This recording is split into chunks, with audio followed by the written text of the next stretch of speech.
মাঝরাতে জেগে জেগে মা মেয়ে কী এখানে বানাচ্ছি সেটাই তোমাদের সঙ্গে শেয়ার করব। আর এত রাত অবধি কেনই বা জেগে আমাদেরকে এগুলো তৈরি করতে হচ্ছে সব কিছু তোমাদের সঙ্গে ভিডিওর মাধ্যমে শেয়ার করব। স্কিপ না করে আমার পুরো ভিডিওটা দেখতে থাকো, আশা করছি তোমাদের বেশ ভালো লাগবে।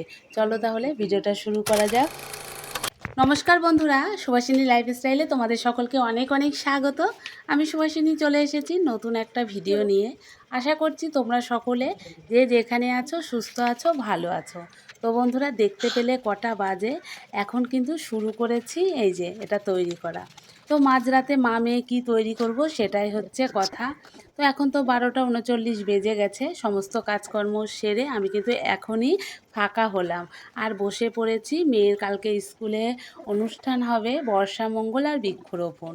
তো সেই জন্য মেয়ের হচ্ছে দুটো লাঠি লাগবে, সেটাই তৈরি করতে মা মেয়ে কিন্তু এখানে বসে পড়েছি। মেয়ে কিন্তু দুপুরবেলা স্কুল থেকে এসেই আমাকে বলে রেখেছিল যে মা, নাচের জন্য কিন্তু দুটো লাঠি লাগবে। কিন্তু সত্যি কথা বলতে আমি একটুও সময় পাইনি, কিন্তু আমি লাঠি দুটো রিয়ার কাছ থেকে এনে রেখেছিলাম। রিয়ার থেকে কিন্তু অনেক কিছুই আমি পেয়ে যাই, নাচের জিনিস আমার অনেকটাই হেল্প হয়। তো এই লাঠি দুটোও কিন্তু রিয়ার থেকে এনে রেখেছিলাম। যেহেতু লাঠিগুলো অনেক পুরনো হয়ে গেছে, তো ওপরের কাগজটা নষ্ট হয়ে গেছে, তাই ভাবলাম যে নতুন কোনো কাগজ দিয়ে এটাকে এঁটে দেবো। তো এখন তো বেজেই গেছে 12:30, দেখতেই পেলে 12:30 পার হয়েই গেছে।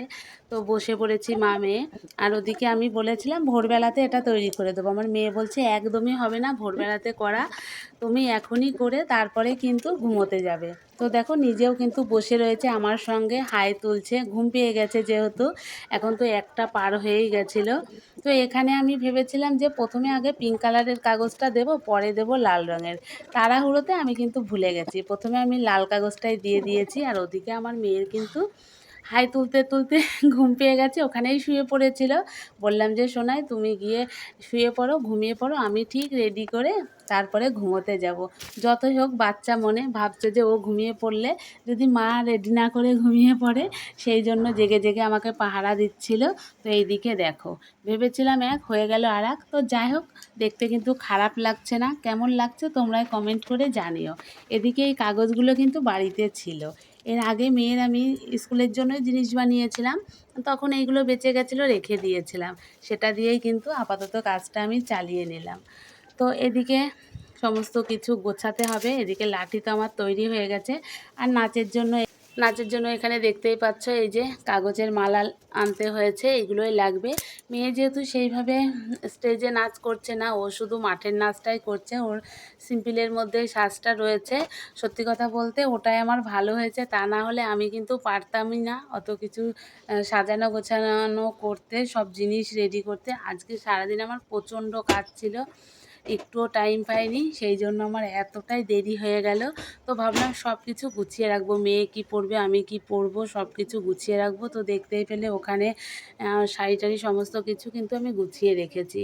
আর দেবা যেহেতু যেতে পারবে না, আমাকেই নিয়ে যেতে হবে, সেই জন্য সব কিছু গুছিয়ে রাখলাম, যতটা কাজ গুছিয়ে রাখা যায়। সকালের জন্য আর সেইভাবে সেরকম কোনো কাজ রাখলাম না। দুজনা রেডি হয়েও বেরোতে বেরোতে অনেকটাই সময় লেগে যাবে। ওদিকে আমি আলমারি থেকে আবার মেয়ের উত্তরীয়টাও বের করে নিচ্ছি। তো সব কিছু মিলে তোমাদের কেমন লাগলো লাঠিটা সেটাও জানিও, আর ভিডিওটা কেমন লেগেছে সেটাও জানিও।